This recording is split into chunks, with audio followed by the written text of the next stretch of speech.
Tila matutupad ang pangako ng Pangulo na may makukulong na akusado sa flood control scandal bago magpasko. Ilalabas na raw kasi ang arrest warrant laban kay Sara Diskaya ngayong linggo. Narito ang agenda report ni Ivy Reyes. Inaasahan na rin nating lalabas ang warrant of arrest na ni Sara Diskaya itong linggong ito at hindi na rin magtatagal ang pag-aresto sa kanya.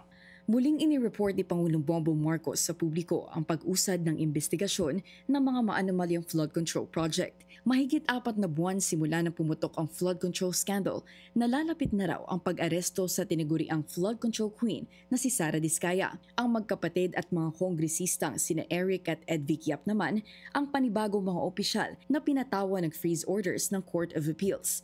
Ayon kay PBBM, 280 bank accounts, 22 insurance policies, 3 security accounts at 8 air assets ang naka-freeze. Bukod kinayap, damay sa freeze order ang ari-arian ng Silver Wolves Construction Corporation at Skyyard Aviation Corporation. Kailangan natin ang mga freeze order na ito para hindi maibenta ang mga ari-arian at para maibalik natin sa ating mga kababayan ang bawat pisong pinaghihinalaang ninakaw. Kung babalikan natin, ang Silver Wolves Construction ay iniuugnay kay Congressman Eric Yap. Ayon sa Pangulo, nasa 16 billion pesos ang nakobra ng Silver Wolves simula 2022 hanggang 2025. Dati nang itinanggi ni Yap ang aligasyong beneficial owner siya ng Silver Wolves Construction. Ang kapatid naman nitong si ACT-CIS Representative Ed Vic Yap, pinangalanan bilang isa sa mga kongresistang nakatanggap umano ng kickback mula sa mga Diskaya.